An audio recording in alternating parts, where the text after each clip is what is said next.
ओम नमो भगवते वासुदेवाय ओम नमो भगवते वासुदेवाय ओम नमो भगवते वासुदेवाय नारायणो नमस्कृत्यं नरं चैव नरोत्तमं देवीं सरस्वतीं व्यासं ततो जयउदीरनष्टप्रायश्च नित्यं भागवत सेवया भगवती उत्तमश्लोके भक्तिर्भक्तिर्न शुभं करोति वाचारं पङ्गुं लङ्घयते गिरिमित्कृपातमहं वन्दे श्रीगुरुदीनतारिणं परमानन्दमाधवं श्रीचैतन्य ईश्वरं ओम् अज्ञानतिमिरान्धस्य ज्ञानगणशलाकया चक्षुन्मीलितं तस्मै श्रीगुरुवे नमः।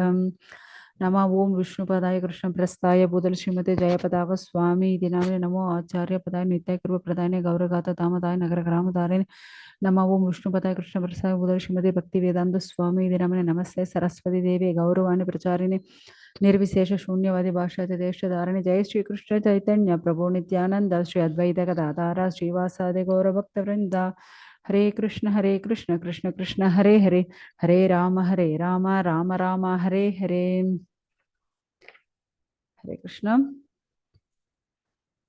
இன்னைக்கு நாம பகவத்கீதை உண்மை உருவில் 13வது அத்தியாயம் பார்த்துட்டு இருக்கோம். போன கிளாஸ்ல நம்ம 12 ஸ்லோகங்கள் முடிச்சிருக்கோம். இன்னைக்கு நாம 13வது ஸ்லோகத்திலிருந்து பார்க்கலாம்.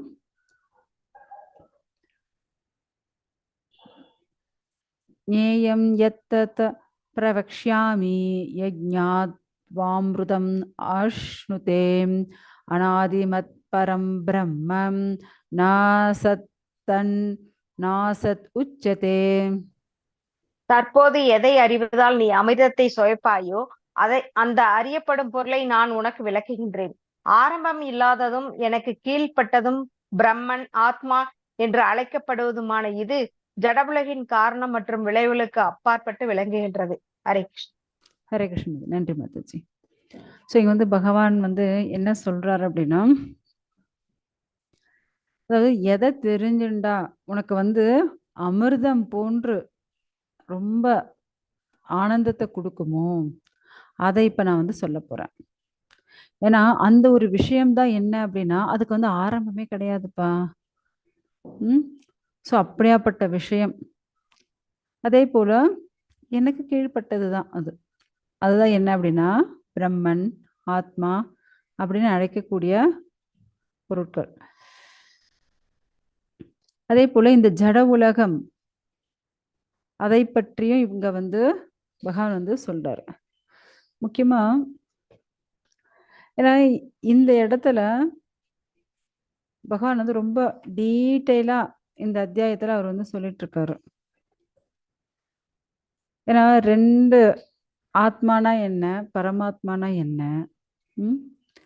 ஞேயம் அதாவது அறியப்படும் பொருள், அந்த பொருள் என்ன அப்படின்னுட்டு எல்லாத்த பத்தி அவர் பேச போறாரு இங்க.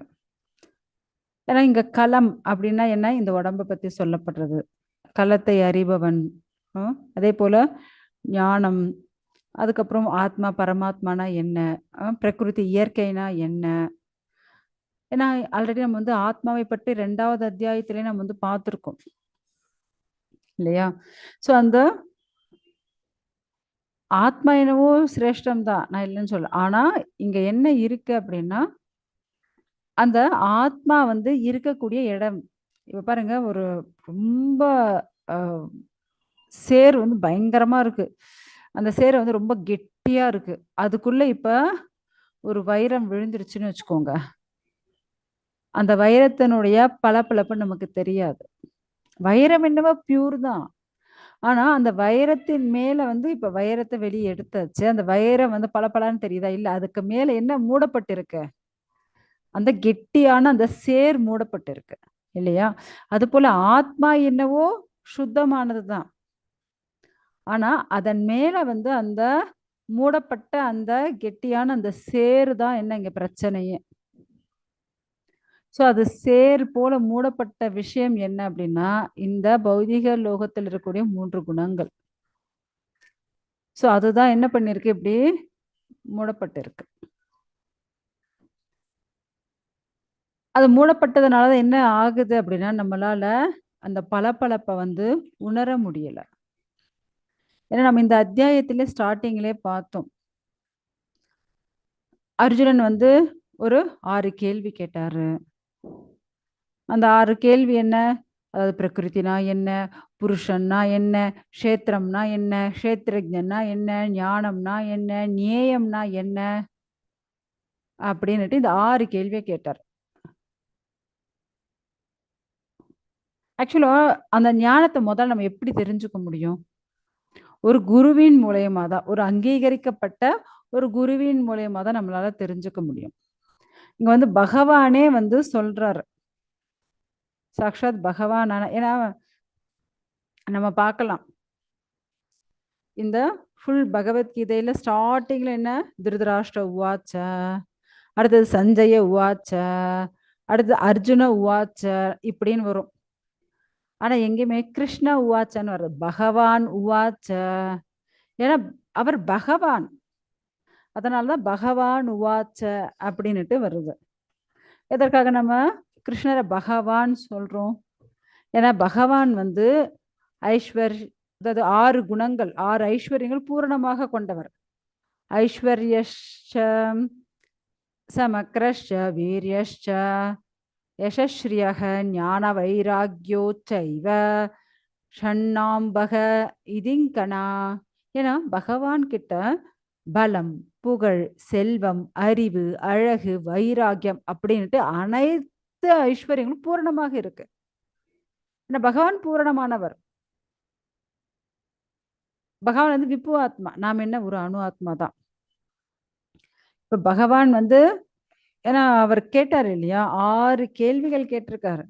அதற்கான அந்த ஞானத்தை இப்ப அவர் வந்து சொல்லின்னு இருக்கார், கொடுத்துன்னு இருக்கார், வேற ஒண்ணும் இல்லை.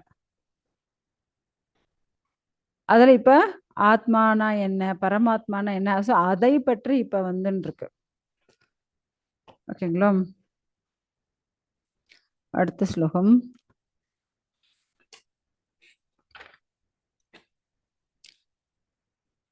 14, 15 அப்படி ஏன்னா அது ஒரே ஸ்லோகம் தான், 2ஆ இருக்குங்க. சர்வதः பாணி பாதம் தத் சர்வதோ சிஷிரோ முகம் சர்வதः ஸ்ருதிமல்லோகே சர்வம் ஆவ்ருத்ய திஷ்டதி சர்வேந்திரிய குணாபாசம் சர்வேந்திரிய விவர்ஜிதம் அசக்தம் சர்வ ப்ருக்சைவ நிர்குணம் குண போக்ருச்சம். அவரது கரங்கள், கால்கள், கண்கள் மற்றும் முகங்கள் எல்லா இடங்களிலும் உள்ளன. எல்லா இடங்களிலும் அவரது காதுகளும் உள்ளன. இவ்வாறாக எங்கும் வீற்றிருப்பவராக பரமாத்மா விளங்குகின்றார். எல்லா புலன்களுக்கும் மூல காரணம் பரமாத்மாவே. இருப்பினும் அவரிடம் புலன்கள் கிடையாது. அவரே எல்லா உயிர்வாளிகளையும் பராமரிப்பவர். இருப்பினும் அவர் பற்றற்றவராக உள்ளார். அவர் இயற்கையின் குணங்களுக்கு அப்பாற்பட்டவர். அதே சமயத்தில் ஜட இயற்கையின் எல்லா குணங்களுக்கும் அவரே எஜமானர். ஹரே கிருஷ்ணா. ஹரே கிருஷ்ண மதி. நன்றி மாதாஜி. ஸோ இங்க வந்து பகவான் என்ன சொல்றாரு, ஏன்னா பகவானுடைய கரங்கள் ஆகட்டும், கை, அதாவது கை, காலு, கண்ணு, முகம், ஸோ இப்படி அதே போல காதுகள் எல்லா இடத்துலயும் இருக்கு, நீக்கமர நிறைஞ்சிருக்கு. பகவான் வந்து எல்லா இடத்துலயும் இருக்கு. பகவான் இந்த இடத்துல இல்லை அப்படின்ட்டு நம்ம சொல்லவே. ஏன்னா இரண்யகசிபு பிரகலாதன் கிட்ட கேட்கும் போது பகவான் எங்க இருக்கார் அப்படின்னு கேட்கும்போது பிரகலாதன் என்ன சொன்னாரு, பகவான் இல்லாத இடம் எங்க இருக்கு? பகவான் எல்லா இடத்துல இருக்காரே. அவதான் தூணில் இருக்காரு, துரும்பில் இருக்காரு, எல்லாத்துலயும் இருக்கார். அப்படி இருக்கும்போது அவர் இல்லாத இடம் எங்க இருக்கு? அது போல பகவான் வந்து எல்லா இடத்துலயும் பூரணமாக இருக்கார். ஏன்னா நம்மளுடைய புலன்கள், அதற்கு மூல காரணம் அவரு தான். ஆனா பகவான் கிட்ட புலன்கள் கிடையாது, ஒன்லி கிரியேட் பண்ணி நமக்கு கொடுத்தாச்சு, அவ்வளவுதான். அதே போல எல்லா ஜீவராசிகளும் பராமரிப்பவரும் அவர் தான். ஆனா பகவானுக்கு பற்றே கிடையாது. நமக்கு ஒரு குழந்தை இல்லைன்னா 2 குழந்தை இல்லைன்னா 3 குழந்தை பிறகு, அவ்வளவுதான். ஸோ அந்த குழந்தைங்க மேல நம்ம எவ்வளவு பற்று வச்சிருக்கோம். ஆனா பகவான் பாருங்க, இத்தனை கோடான கோடி ஜீவராசிகள் எல்லாத்தையும் சிருஷ்டிச்சது பகவான் தான். ஆனா அவருக்கு எந்த ஒரு பற்றும் கிடையாது. இந்த பௌதிக குணங்களையும் சிருஷ்டிச்சதும் பகவான் தான். ஆனா இந்த ஜட இயற்கை குணங்கள் வந்து பகவானை டச்சே பண்ணாது. அதே போல இந்த குணங்கள்ல மாட்டின்னு இருக்கிறது யாரும் நாம தான். இது அனைத்தையும் கட்டுப்படுத்தக்கூடிய பகவான், அதற்கு எஜமானரும் பகவான் தான். ஏன்னா பகவானை எதுவுமே ஏதாவது இந்த பௌதீக விஷயங்கள் எதுவுமே டச் பண்ணாது. ஏன்னா பகவானுடைய குணங்கள் அவ்வளவு சிரேஷ்டமா. ஏன்னா பகவானுக்கு அந்த 8 பூரணமான குணங்கள் இருக்கு இல்லையா? அது சாண்டோக்கிய உபநிஷத்துல சொல்லியிருக்காங்கன்னு ஒரு வாட்டி நான் சொன்னேன். யாருக்கு ஞாபகம் இருக்கோ தெரியல, நானே சொல்லிடுறேன். சாண்டோக்கிய உபநிஷத்துல என்ன சொல்லியிருக்காங்க அப்படின்னா, அபகதா அபகதாத்மா, விஜரக, விம்ருத்யு, விசோக, விஜிகத், அப்புறம் அபிபாத்தா, சத்தியகாமக, சத்தியசங்கல்பக. ஏன்னா பகவான் அபகதாத்மா, எந்த ஒரு பாவமும் இல்லாதவர். ஏன்னா நம்ம பாவத்தோட இருக்கிறதுனாலதான், ஆனா நான் சொன்னேன் மேல அந்த சேறு போல இருக்குன்னுட்டு, அதனால அந்த மேல இருக்கக்கூடிய அதுதான் என்ன நம்மளுடைய பாவம். சோ அது இருக்கிறதுனால நம்ம இங்க திரும்ப ஜென்மம் எடுத்துட்டு இருக்கோம். சோ அது இல்லைன்னு வச்சுக்கோங்க, நம்ம திரும்ப இந்த லோகத்துல பிறவி எடுக்க வேண்டிய அவசியமே கிடையாது. நம்ம அதுல முழுகப்பட்டிருக்கோம், வேற ஒன்றும் கிடையாது. அதுல இருந்து விடுபடுறதுக்கு தான் இப்ப நம்ம முயற்சி பண்ணணும். அந்த முயற்சியை நம்ம பண்ணி அதை நம்ம வெற்றிகரமா பண்ணிட்டோம்னா திரும்ப நம்ம இங்க பிறக்க வேண்டிய அவசியமே கிடையாது. சோ என்ன அப்படின்னா பகவானுக்கு எந்த ஒரு பாவமும் அற்றவர் அவர். அடுத்தது விஜரக, அவர் எப்பவுமே ரொம்ப இளமையா இருக்கக்கூடியவர். அடுத்தது விம்ருத்யு, அவருக்கு மரணமே கிடையாது. விசோக, சோகமே கிடையாது, துக்கமே கிடையாது. விஜிகிச்சக, அவருக்கு பசியே கிடையாது. அபிபாதா, அவருக்கு தாகமும் கிடையாது. சத்தியகாமக, அவர் நினைத்த விஷயத்த எங்க நினைக்கிறாரோ அந்த இடத்துல அவரால் அடைய முடியும். அடுத்து சத்திய சங்கல்பக, நினைத்த மாத்திரத்தில் எல்லாத்தையும் செய்யவும் முடியும். பாருங்க, பகவானுக்கு இந்த 8 குணங்கள் பூரணமாக இருக்கு, 6 ஐஸ்வர்யங்கள் பூரணமா இருக்கு, 8 குணங்கள் பூரணமா இருக்கு. ஆனா நமக்கு இதெல்லாம் இல்லை. ஏன்னா பகவான் விபுவாத்மா, நாம அணு ஆத்மா. சோ அதனால நம்மளால என்ன பண்ண முடியல, இந்த பாவத்துல இருந்து விலக முடியல. பற்றுதல் வச்சுக்கிறோம், அட்டாச்மெண்ட், பற்று பற்று பற்று, இப்படியே தான் தெரிஞ்சுட்டு இருக்கோம். ஓகே, ஸோ அதனால நம்ம என்ன பண்ணலாம் அப்படின்னா, பகவானுடைய பக்தி, நாம பக்தரா மாறணும். பக்தரா மாறினாலே போதும், நாம என்ன ஆகும், நாம இந்த பௌதீக லோகத்திலிருந்து கண்டிப்பா விடுபட முடியும். ஸோ அதற்கான ஒரே வழி என்ன அப்படின்னா சத்சங்கம் தான். ஸோ சத்சங்கத்தின் மூலியமாக நாம் என்ன பண்ணணும், நம்மளுடைய பக்தியை நம்ம முன்னேற்றிக்கணும். ஏன்னா இப்போ மனிதர்கள்னா மனிதர்களுக்கான தர்மம் நம்ம பர்ஃபெக்டாக செய்யணும் இல்லையா?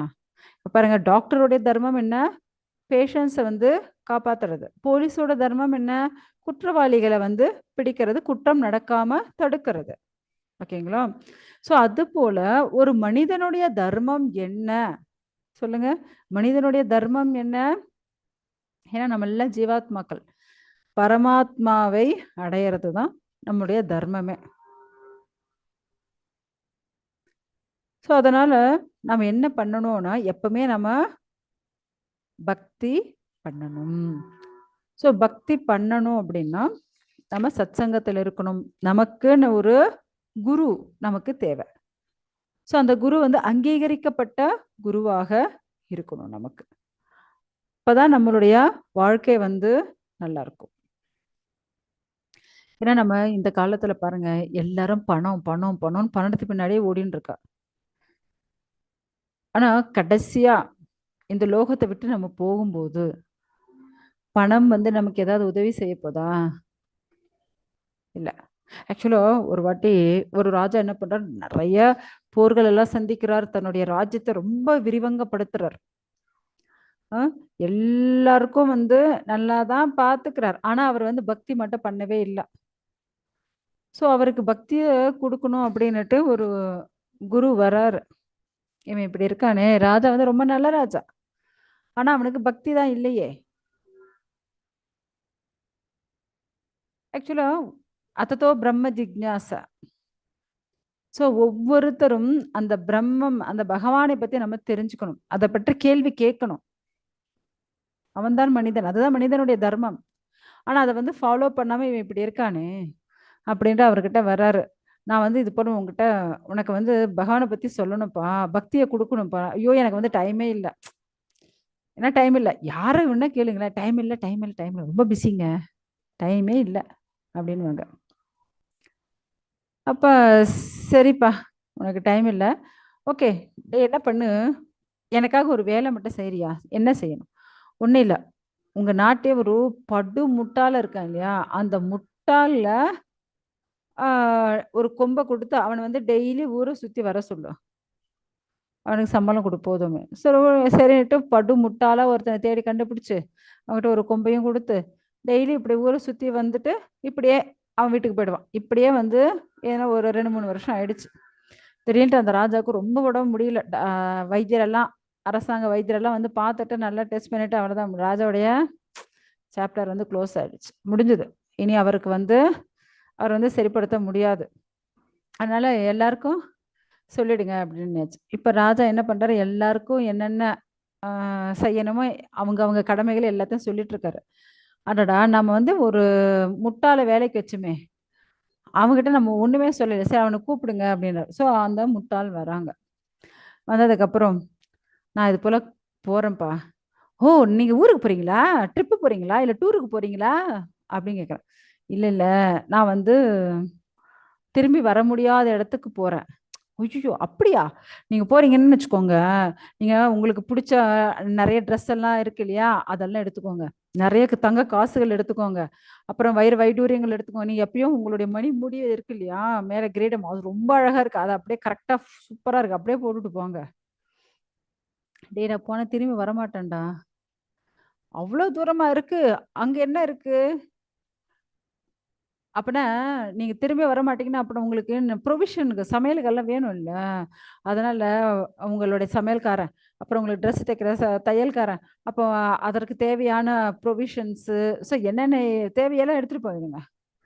ஐயோ முட்டாளே, உனக்கு புரியலையா, நான் வந்து போனேன்னு வச்சுக்கோ திரும்பி வரவே முடியாது, அவ்வளவுதான், இங்கிருந்து எதையும் எடுத்துட்டு போக முடியாது. எடுத்துட்டு போக முடியாதா? அப்ப உங்களுடைய ராஜ்யம் என்ன ஆகுறது, உங்களுடைய குதிரைகள் என்ன, உங்க தேர் என்ன ஆகுறது, உங்களுடைய ஆபரணங்கள் இதெல்லாம் என்ன ஆகுறது, அதெல்லாம் எதுவுமே எடுத்துட்டு போக முடியாது. அப்பதான் அந்த சிஷ்யன் வந்து சொல்றான், அத முட்டாள் வந்து சொல்றான், ஆக்சுவலா இப்பயாவது உங்களுக்கு புத்தி வந்தது, என்னடா இப்ப தெளிவா பேசுற, ஆமா, அப்ப ஒரு குரு வந்தார் இல்லையா, அவரோட சிஷ்யன் தான் நானு. உங்களுக்கு இந்த ஞானத்தை சொல்றதுக்காக தான் இத்தனை வருஷம் நான் வந்து முட்டாளா இந்த ஊர்ல சும்மா சுத்திட்டே இருந்தேன்.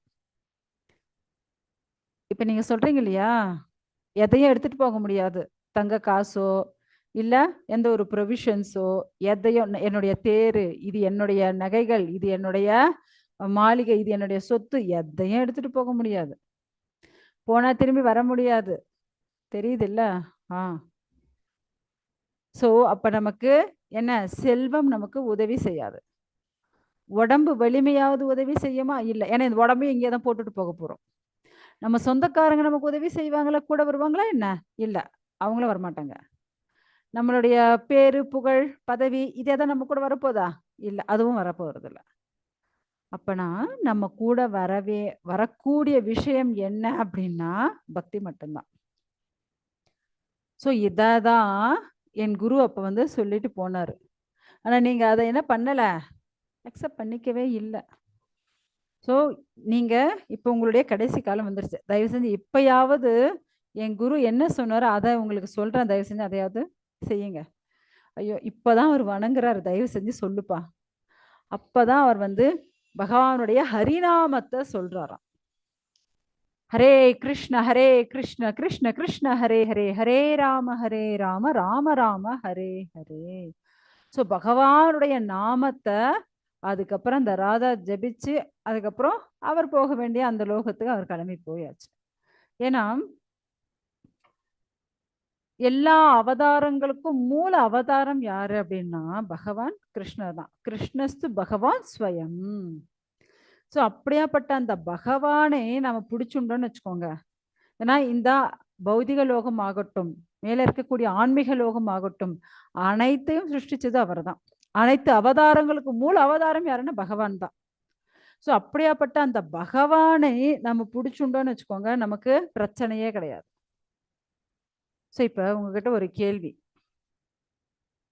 நம்ம பகவானை பிடிச்சிருந்தா மோட்சம் கிடைக்குமா, இல்ல பக்தனை பிடிச்சிருந்தா மோட்சம் கிடைக்குமா? ஆன்சர் சொல்லுங்க. பகவானை பக்தனை பிடிச்சாதான் பக்தன் பகவானை காட்டுவாருங்க பக்தன் மாதாஜி. பக்தனை பகவானை பிடிச்சதா கிடைக்கும் மாதாஜி. ஓகே, பக்தனை பிடிச்சிருந்தாதான் மோட்சம் கிடைக்கும். எப்படி மாதாஜி, எப்படி சொல்றீங்க? மாதாஜி, கஜேந்திர மோட்சம் எப்படி மாதாஜி? அது ம். முதல்ல கஜேந்திரனை பிடிச்சுக்கிறது. ம் அப்போ வந்து பகவான் வந்து முதலைக்குதான் முதல்ல அதுக்கு மோட்சம் தராரு. ஏன்னா சூப்பர். பக்தனோட ம் தன்னோட பக்தனுக்கு அது வந்து இது பண்ணிட்டு பக்தனுக்கு பக்தன் அது ம் ம் அதுக்கு ம் அது இது பண்ணிட்டு அதனால முதலைக்கு மோட்சம் தராரு. அப்புறம் தான் very Gajendran. Good. Yes, correct. ஏன்னா ஆனா பாருங்க, அங்க வந்து கஜேந்திர மோட்சம் தான் இருக்கு. முதலை மோட்சம்னா சொல்லியிருக்கு அந்த ஸ்டோரியே இல்ல, கஜேந்திர மோட்சம். ஸோ காரணம் என்ன அப்படின்னா, பக்தனை, ஏன்னா பகவானை பிடிச்சுண்டா கொஞ்சம் லேட்டா தான் என்ன ஆகும் மோட்சம். ஆனா பக்தனை பிடிச்சுண்டா உடனுக்குடனே. பகவான் வந்து ஓ இவன் வந்து பர்ஃபெக்டா இல்லையா எதையுமே பார்க்கவே மாட்டார். ஏன்னா பகவான் வந்து அங்கிருந்து வைகுண்டத்திலிருந்து கிளம்பி வர்றாரு. ஸோ வரும்போது முதல்ல வந்து காலை பிடிச்சுருக்கு. ஸோ பகவான் என்ன பண்றாரு, முதலைய சுதர்சன சக்கரம் விட்டு அதை கொன்னு அதை அனுப்பிடுறாரு. ஏன்னா பக்தனான கஜேந்திரனை பிடிச்சுருக்கு. ஸோ அதனால ஃபர்ஸ்ட் மோட்சம் யாருக்கு கிடைச்சது அப்படின்னா முதலைக்கு தான் கிடைச்சது. அதுக்குன்னு நாம போய் இருக்கிற எல்லா பக்தர்கள் இம்சப்படுத்தணும்னு கிடையாது. அவங்களுடைய பக்தியை நம்ம வளர்க்கறதுக்காக, நாம பக்தியை வளர்த்துக்கிறதுக்காக அந்த பக்தர்களை நம்ம வந்து நாடலாம். ஓகேங்களா? ஆக்சுவலா அதே போல ஒரு வாட்டி என்ன ஆச்சு அப்படின்னா, ஆம், ஆம், ராமானுஜர் வந்து இங்க கர்நாடகா வந்தார். ஸோ இங்க வரும்போது உங்களுக்கே தெரியும், ஒரு சோழ ராஜாவால பிரச்சனையால அவரு இங்க வந்தாச்சு. ஸோ இங்க வந்ததுக்கு அப்புறம் ராமானுஜர் கூடயே அவருடைய சிஷ்யர்கள் முதலையாண்டான், நடாதூரார், ஸோ 2 பேரும் கூட வந்தாங்க. பட் அந்த ஊர்ல இங்க அந்த கர்நாடகால அந்த தொண்டனூர் அந்த இடத்துல இருக்கிறவெல்லாம் பார்த்துட்டு யாரோ இருக்காங்க அப்படின்ட்டு அமைதியா. ஹரே கிருஷ்ணா, மியூட் பண்ணிடுங்க. காயத்ரி மாதா மியூட் பண்ணுங்க. அப்ப அவங்க வந்து என்ன இது, நம்ம ராமானுஜர் வந்து இவ்வளோ பெரிய ஆச்சாரியார் அவர் வர, ஆனா இவங்களுக்கெல்லாம் யாருக்குமே ஒண்ணுமே தெரியலையே, அவர் வந்து வணங்க கூட மாட்டேன்றாங்களா அப்படின்ட்டு அப்படியே முதலையாண்டான் வந்து ரொம்ப கஷ்டப்படுறார். அப்ப வந்து நடாதூரார் சொல்றாங்க, ஒன்றும் இல்லை, இப்போ இவங்கெல்லாம் வந்து ராமானுஜரை வணங்கணும்னு எதிர்பார்க்கையா? இல்லை இல்லை, அப்படி இல்லை, அவருக்கு சேவை செய்கிற அவர் பக்தி நாம எல்லாம் இருக்கோம். பட் ஆனா ஒரு பக்தரை வந்து இவங்க வந்து ரெஸ்பெக்ட் கொடுக்கல அப்படின்னா பகவான் கோச்சுப்பார் இல்லையா? இந்த இங்க இருக்கக்கூடிய மனிதர்கள் மேல பகவான் கோச்சுப்பார் இல்லையா? அதனால தான் சொன்னேன். அப்படியா? ஒன்றும் இல்லைப்பா, நீ வந்து அதை பாருங்க, தொண்டனூர் ஏரி இருக்கு இல்லையா, அந்த தொண்டனூர் ஏரியில நீ போய் உன்னுடைய பாதத்தை விட அப்படின்னாரு. ஏன்? அட சொல்றது கேளு அப்படின்றாரு. சரி, நடாதூரார் சொல்லியாச்சு. சரி, இந்த முதலையாண்டார் என்ன பண்ணாரு, இவரும் போய் முதல்ல விழுந்து வணங்கிட்டு அப்புறம் புரோக்ஷணம் பண்ணிட்டு தலையில, அதுக்கப்புறம் இவர் என்ன பண்றாரு, தன்னுடைய பாதத்தை வந்து அந்த ஏரியில அப்படியே விடுறார். ஸோ கொஞ்ச நேரத்தில் அங்கே வந்து நிறைய பெண்கள் எல்லாம் வந்தாங்க. எல்லாரும் அவ வாத்துக்கு தண்ணி எடுத்துட்டு போயாச்சு. ஸோ எடுத்துட்டு போனதுக்கப்புறம் அந்த தண்ணியை தான் எல்லாரும் குடிச்சது, குடிக்கிறது, சமையல் பண்ணுறது எல்லாம் பண்ணிட்டு இருக்காங்க. ஸோ அதுக்கப்புறம் பார்த்தா அந்த ஊர்ல இருந்த எல்லாரும் ஓடி வர ஆரம்பிச்சாச்சு. வந்து எல்லாரும் ராமானுஜரை வணங்குறாங்க, அவரை வந்து வழிபடுறாங்க, அவருக்கு பக்தர்களாக எல்லாரும் மாறிடுறாங்க. முதலையாண்டானுக்கு ஒண்ணுமே புரியல, இதெல்லாம் எப்படி சாத்தியம் அப்படின்ட்டு நடாதூரார்கிட்ட கேட்குறாங்க. அப்ப நடாதூரார் சொல்றாங்க, ஒண்ணும் இல்லப்பா. அது ஸ்ரீபாத தீர்த்தம். அதனால தான் அவங்க எல்லாம் இப்படி மாறியாச்சு. ஸ்ரீபாத தீர்த்தம் அது என்ன இது? உன்னுடைய நீ வந்து பகவானுடைய பரம பக்தன். அதுவும் ராமானுஜரே பரம பக்தன். ஸோ உன்னுடைய பாத நீர் அந்த ஏரியில இருந்துச்சு இல்லையா? அந்த நீர யூஸ் பண்ணதுனால இவன் எல்லாருக்கும் பக்தி வந்துடுச்சு. ஸோ ஒரு பக்தனால தான் மத்த அனைவரும் பக்தர்களாக முடியும். பகவான் வந்து பக்தர்கள் அழைச்ச பகவான் வந்துருவார். ஆனா இவங்க பக்தர்களா மாத்துறது யாரு அப்படின்னா, இன்னொரு பக்தர்களால தான் இவங்கள நார்மலா இருக்கிறவாள பக்தர்களாக மாற்ற முடியும். ஸோ பகவான் எப்படி வருவார் தெரியுங்களா? நம்ம அழைச்சோம்னு வச்சுக்கோங்க, அவ்ளோ ஏன்னா பக்தியோட அழைக்கணும். நம்ம கூப்பிட்டுட்டு ஏன் கிருஷ்ணர் வரலன்னு கேட்கக்கூடாது. நம்ம பக்தியோடு கூப்பிட்டா பகவான் வந்து ஓடி வந்துருவார். ஆக்சுவலா ஒரு வாட்டி என்னாச்சு அப்படின்னா, பகவான் வந்து ராசக்கிரீடை பண்ணிட்டு இருக்காரு. ஸோ ராசக்கிரீடை அதாவது தண்ணியில எல்லாம் விளையாடுறது எல்லாம் பண்ணிட்டு இருக்காங்க. ஸோ அந்த இடத்துல எல்லாரும் என்ன பண்ணுவாங்க அப்படின்னா, அவங்கவங்க காதல் இருக்கிறது, கையில இருக்கிறது, ஆரங்கள், நெக்லஸ் அந்த தங்க நகைகள்லாம் அப்படியே கழட்டி வச்சுட்டு, அதுக்கப்புறம் எல்லாரும் போய் அங்க வந்து ராசக்கிரீடை பண்ணிட்டு இருக்காங்க. இப்படி பண்ணிட்டு இருக்கும்போது திடீர்னுட்டு என்ன ஆயிடுச்சு அப்படின்னா, பக்தர்கள் வந்து கூப்பிடுறாங்க. பக்தர்கள் வந்து பகவான் வந்து பிரார்த்தனை பண்ணி 2 ரிஷிகள் வந்து அப்படியே பிரார்த்தனை பண்ணி பகவான் வந்து கூப்பிடுறாங்க. உடனே பகவான் என்ன பண்றாரு, ஓ! என்னுடைய பக்தன் வந்து கூப்பிட்டாச்சு. 2 ரிஷிகள் வந்து ரொம்ப ஸ்ரத்தாவா இருந்து அவங்க வந்து பக்தி பண்ணி அவங்க என்ன பண்ணாங்க, பகவான் வந்து கூப்பிடுறாங்க. ஏன்னா இப்ப கலியுகம் இப்படி கூப்பிட்டாலாம் பகவான் வரமாட்டாருன்னு வச்சுக்கோங்க. பட் இது வந்து இதுக்கு முன் யுகத்துல. உடனே என்ன பண்றாங்க அப்படின்னா, பகவான் வந்து அவசர அவசரமா ட்ரெஸ் எல்லாம் எல்லாத்தையும் கரெக்ட்டா ஃபிக்ஸ் பண்ணிட்டு, அந்த காது அது கங்கணம் போடுறது, அந்த வங்கி போடுறது இதெல்லாம் கடகடன்னு எடுத்து உடையாலலாம் மாட்டிண்டு, இந்த காதுல வந்து குண்டலம் போட்டுட்டாரு. ஏன்னா பக்கத்துல இருந்த எல்லா கோபிகளும் எல்லாரும் அவங்க வந்து கழட்டி வச்சிருந்தாங்க இல்லையா? ஸோ பகவான் என்ன பண்ணியாச்சு, தெரியாம தன்னுடைய தோழி ஒரு கோபியினுடைய ஜிமிக்கி எடுத்து ஒரு காதுல போட்டுண்டார். ஒரு காதுல அவருடைய குண்டலம். ஒரு காதுல அ ஒரு கோபியோட ஜிமிக்கி. அவங்க கூப்பிட்டுட்டே இருக்கவே இவர் என்ன பண்ணிட்டாரு, அத கவனிக்காம டக்குனு அங்க போய் அவங்களுக்கு தர்ஷனம் குடுக்க ஆரம்பிச்சுட்டாரு. அவங்க முன்னாடி தர்ஷனம் குடுக்குறாரு. அவங்க பார்க்குறாங்க, பகவானே! ஆஹா! உன்னுடைய கருணையே கருணை. ஆனா நாமளா இருந்தா என்ன பண்ணியிருப்போம், பகவானே என்னது இது? ஒரு காதுல குண்டலம் போட்டுருக்க, ஒரு காதுல ஜிமிக்கி போட்டுட்டுருக்க. என்ன இப்படி வந்திருக்க? அப்படின்னு கொஸ்டின் கேட்போம். இல்லையா? ஆனா அந்த பக்தர்கள் என்ன பண்றாங்கன்னா, அப்படியே ரொம்ப பகவானே உன்னுடைய கருணையே கருணை. ஆ எப்படி வந்து நிக்கிறீங்க? அறக்க பறக்க ஓடி வராரு பகவான். அதாவது இடுப்புல போடுறத தூக்கி கழுத்துல மாட்டின்னு இருக்காரு. கழுத்துல போடுறத தூக்கி கையில மாட்டின்னு இருக்காரு. ஏன்னா அவங்க கூப்பிடுறாங்களே! அப்படின்ட்டு அவ்ளோ அவசர அவசரமா ஓடி வராராம். ஸோ ஆக்சுவலா மன்னார்குடியில நீங்க பார்த்தீங்க அப்படின்னா, மன்னார்குடியில இருக்கக்கூடிய ராஜகோபாலன். அங்க 2 ரிஷிகள் இப்படிதான் தபஸ் பண்ணாங்க. ஸோ அந்த இடத்துல பகவான் ஓடி ஓடி வந்து தரிசனம் அறக்க பறக்க ஓடி வந்து தரிசனம் பண்ணதுனால, அவங்களுக்கு தரிசனம் குடுத்ததுனால, பகவானுடைய ஒரு காதுல குண்டலம், ஒரு காதுல ஜிமிக்கி இருக்குமாம். அப்ப அவங்க வந்து எங்களுக்கு தரிசனம் குடுக்கறதுக்காக நீங்க இப்படி வந்திருக்கீங்களே! பகவானே உங்களுடைய கருணையே கருணை. அப்படின்ட்டு பகவானுடைய கருணைய தான் புகழ்ந்து பாடுவாங்க. அதே நாமளா இருந்தா, பக்தர்கள் இல்லாம இருந்தா என்ன பண்ணியிருப்போம்? பகவானே என்ன இப்படியெல்லாம் மாத்தி மாத்தி போட்டுட்டு வந்திருக்க? அப்படின்னு அதில ஏதாவது ஒரு குறைய தான் கண்டுபிடிப்போம். ஆனா பக்தர்கள் வந்து அப்படியே கண்டுபிடிக்க மாட்டாங்க. ஸோ பகவான் எப்படி அவசர அவசரமா ஓடி வந்து இப்படி எல்லாத்தையும் மாத்தி போட்டுண்டு ஓடி வந்து நமக்கு தரிசனம் குடுக்குறார் அப்படின்னுட்டு பார்த்துட்டு இருக்காங்க. ஸோ இப்படி பகவான் இல்லாத ஒரு இடம்னு எதுவுமே கிடையாது. பகவானுடைய கருணை, அந்த கருணை தான் ரொம்ப ரொம்ப இம்பார்ட்டன்ட். ஸோ நம்ம அந்த பகவானுக்கு பக்தி செய்யணும். பகவானுடைய கருணைய நாம வந்து பெற வேண்டும். ஓகேங்களா? ஏன்னா அவர்தான் அனைத்திற்கும் எஜமானர். அவரை தவிர வேற யார் இருக்காங்க நம்மள காப்பாத்துறதுக்கு? சொல்லுங்க.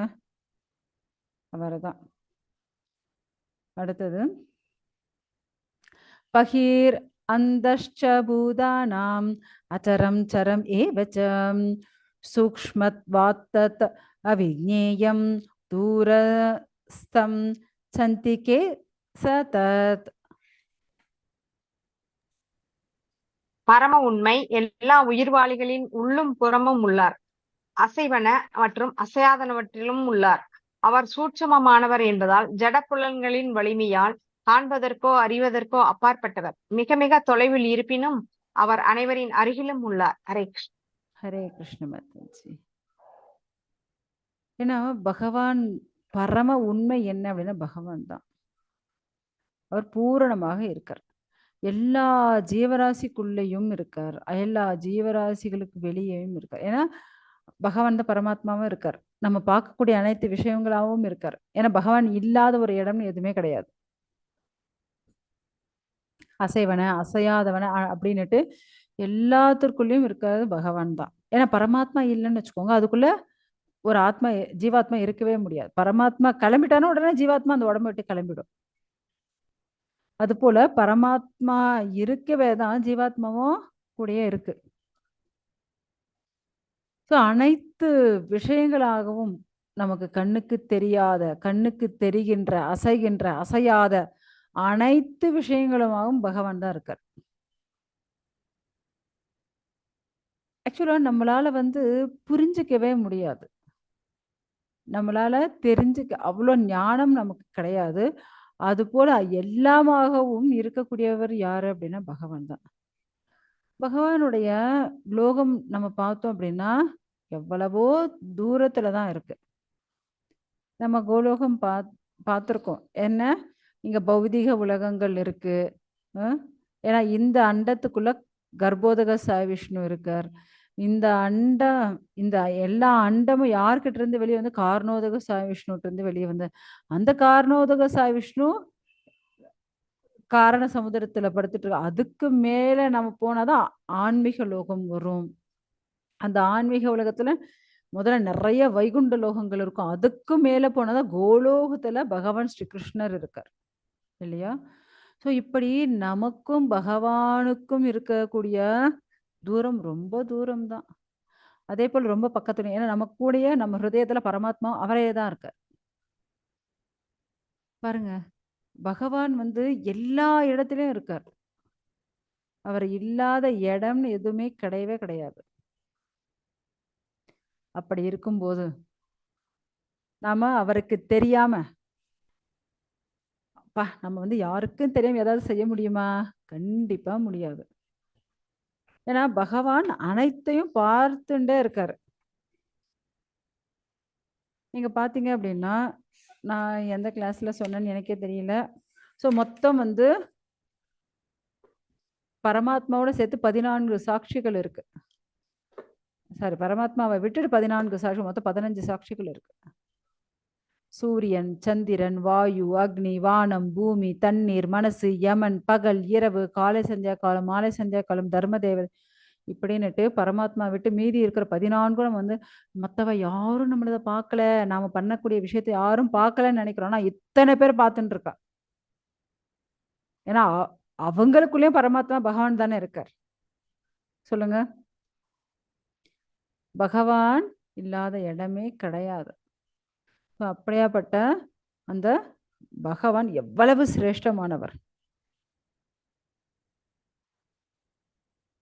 ஆக்சுவலா நம்ம திருமணம் செஞ்சுக்கிறோம் அப்படின்னாலே, திருமணம் நடந்தாலே என்ன அப்படின்னா, ஒரு பக்தனை உருவாக்குறதுக்கு நான் தயாரா இருக்கேன். என்னுடைய தர்மத்தை ஃபாலோ பண்றதுக்கு நான் தயாரா இருக்கேன் அப்படின்ட்டு தான் திருமணம் செஞ்சுட்டு இருந்தாங்க. ஆனா இப்ப தர்மமா அப்படின்னா என்ன அப்படின்னு கேள்வி கேட்கிற அழகுல இருக்கும், வேற ஒன்றும் கிடையாது. அந்த காலத்துல என்னுடைய தர்மத்தை நான் ஃபாலோ பண்றதுக்காக திருமணம் அப்படின்னு இருந்தது. ஓகே, அடுத்த ஸ்லோகம் பார்க்கலாம். அவிபக்தம் ச பூதேஷு விபக்தம் இவ சாஸ்திதம் பூத பர்த்ருச்ச தஜ்ஞேயம் பிரஹசிஷ்ணு பரபவிஷ்ணு ச. எல்லா உயிர்களுக்கும் இடையே பரமாத்மா பிரிந்திருப்பதாக தோன்றினாலும் அவர் ஒருபோதும் பிரிக்கப்பட முடியாதவர். அவர் ஒருவராகவே இருக்கின்றார். அவரே எல்லா உயிர்வாளிகளையும் காப்பவர் என்ற போதிலும் அழிப்பவரும் விருத்தி செய்பவரும் அவரே என்பதை புரிந்து கொள்ள வேண்டும். ஹரே கிருஷ்ணன். ஹரே கிருஷ்ண மாதாஜி. ஸோ பகவான் வந்து இப்போ பாருங்க, நமக்கு கண் இருக்கு, அதை கண் பார்வையா அதை பார்க்கும் சக்தியா இருக்கிறதும் பகவான் தான். காது இருக்கு, அதை கேட்கும் சக்தியாக இருப்பதும் பகவான் தான். ஏன்னா எத்தனை பேர் காது இருக்கு ஆனா செவிடுகர்களாக இருப்பாங்க, எத்தனையோ பேருக்கு கண் இருக்கு ஆனா கண்ணு தெரியாதவர்களாக இருப்பாங்க இல்லையா? எத்தனையோ பேருக்கு வாய் இருக்கு ஆனா பேச முடியாதவர்களாக ஊமைகளாக இருப்பாங்க. ஆனா பகவான் அனைத்தையும் நமக்கு கொடுத்திருக்காரு. முதல்ல இதுக்கே நம்ம அவருக்கு நன்றி சொல்லணும். ஸோ இப்படி பகவான் வந்து எல்லாத்துக்குள்ளேயும் வந்து நிறைஞ்சிருக்கார். ஏன்னா பகவான் இல்லைன்னா அந்த பொருளே அங்க இல்லை. ஏன்னா பகவான் கிட்ட இருந்து அந்த பொருள் கிட்ட இருந்து பகவானை பிரிக்கவே முடியாது. அதே போல எல்லா ஜீவராசிகளையும் சிருஷ்டிக்கிறதும் அவர்தான், ரட்சிக்கிறதும் அவர்தான், அழிக்கிறதும் அவர்தான். யார் யாருக்கு எந்தெந்த கர்மாவோ அதற்கு தகுந்த போல அவங்க வந்து அடுத்த ஜென்மத்துல அந்த உடம்ப அவங்க வந்து எடுத்துக்கிறாங்க. ஸோ இந்த ஜென்மத்துல நம்ம இப்படிப்பட்ட ஒரு உடம்பு நமக்கு கிடைச்சது, இப்படியாப்பட்ட தாய் தந்தை நமக்கு கிடைச்சாங்க அப்படின்னா அனைத்திற்கும் காரணம் யாரு அப்படின்னா நம்மளுடைய கர்மா தான். ஸோ நம்ம பண்ண நல்லது கெட்டது அனைத்து விஷயங்களின் பிரதிபலன் தான் என்ன இப்ப இருக்கக்கூடிய இந்த ஜென்மம். இப்படி பகவான் என்ன பண்றாரு அப்படின்னா சிருஷ்டிக்கிறது, சிருஷ்டி ஸ்திதி லயா, சிருஷ்டிக்கிறது, ரட்சிக்கிறது, விநாசம் பண்றது அனைத்துமே யாரு அப்படின்னா பகவான் தான். அவர் இல்லாம எந்த ஒரு விஷயமே இந்த லோகத்துல கிடையாது. ஏன்னா இந்த லோகம் இப்ப பிரம்மாக்கு தூக்கம் வந்துருச்சுன்னு வச்சுக்கோங்க, அப்போ என்ன பண்றாரு, அங்க பிரளயம் ஏற்படுது. அந்த பிரளயத்தின் போதும் பகவான் தான் எல்லாத்தையும் ரட்சிச்சுட்டு இருக்காரு. ஓகேங்களா? அதே போல பிரம்மா சிருஷ்டி பண்ணதுக்கு அப்புறமும் அவர் தான் ரட்சிச்சுட்டு இருக்காரு. ஸோ இப்ப பிரம்மாவுடைய காலமே முடிஞ்சு போச்சு.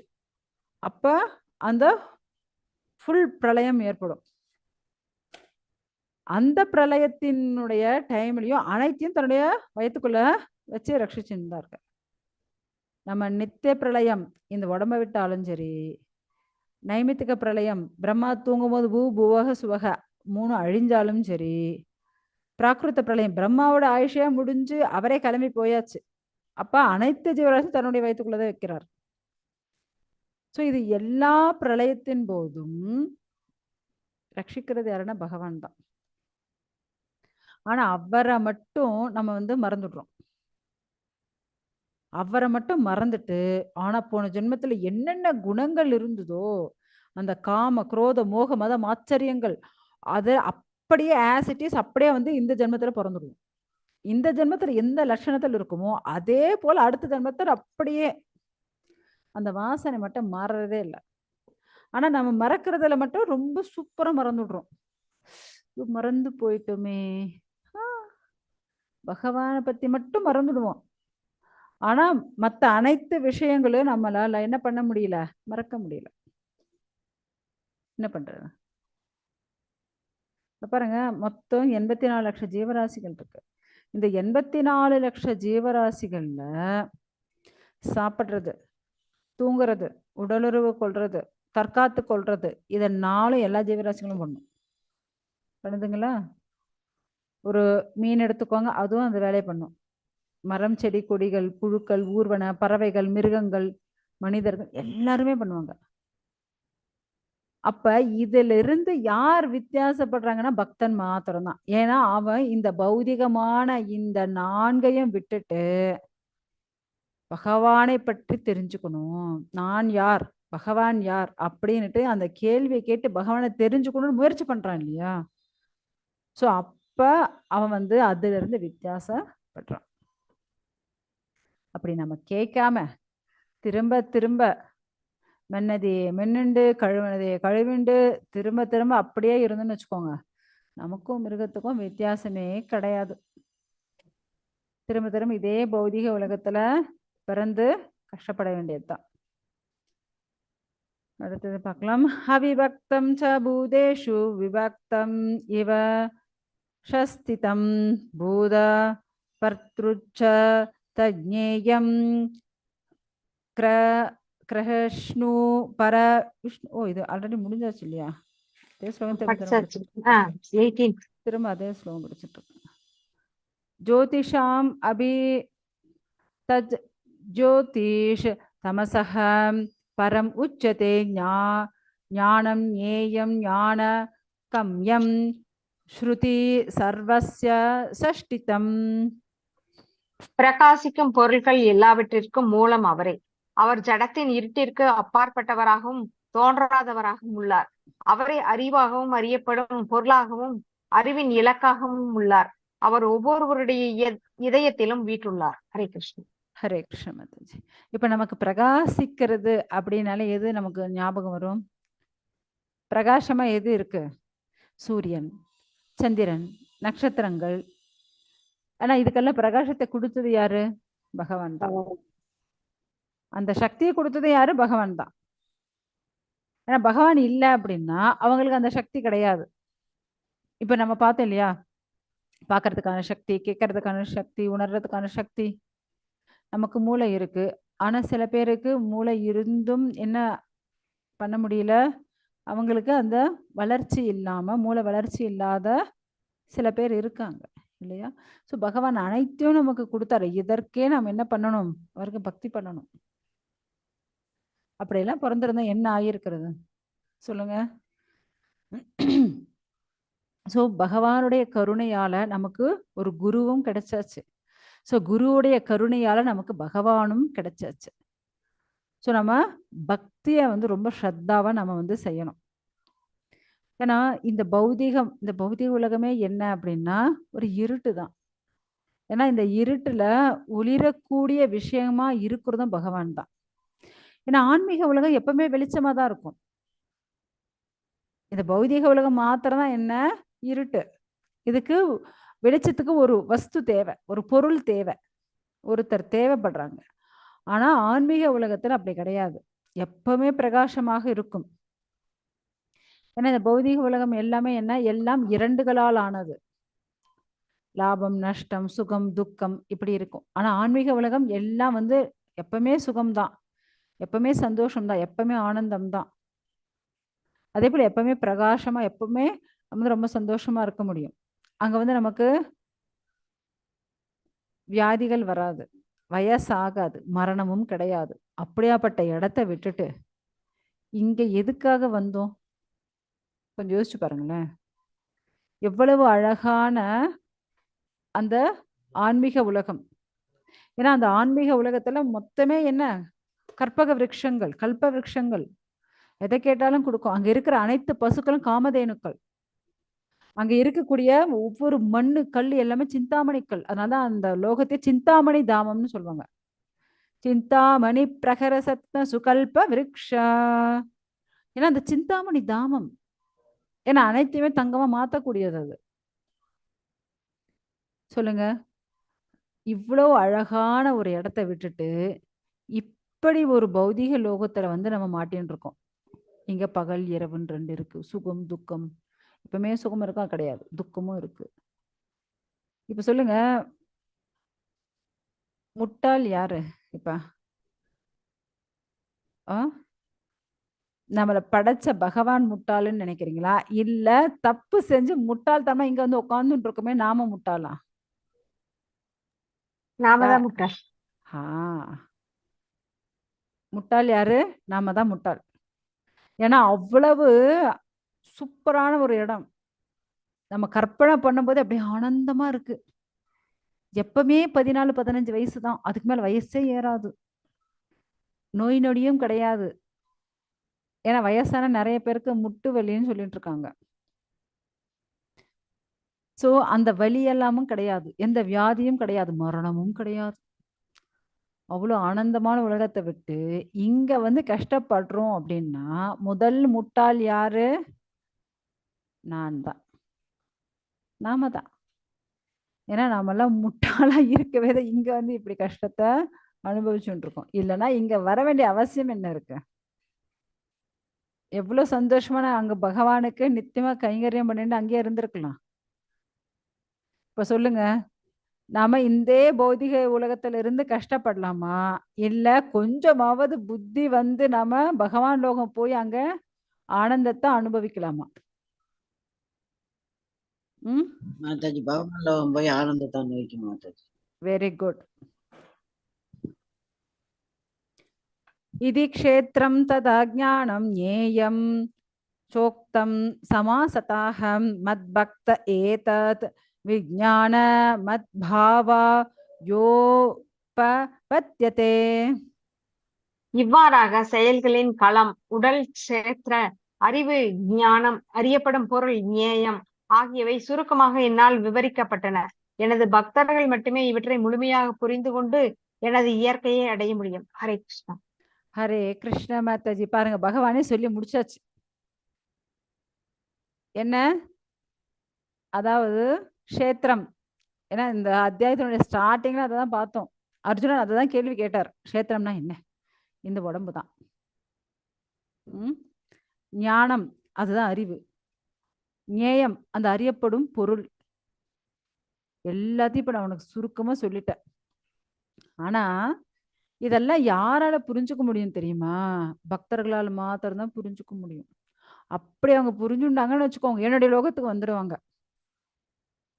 இப்ப சொல்லுங்க, யாரெல்லாம் இப்ப இன்னைக்கு நான் எடுத்த கிளாஸ புரிஞ்சுட்டீங்க?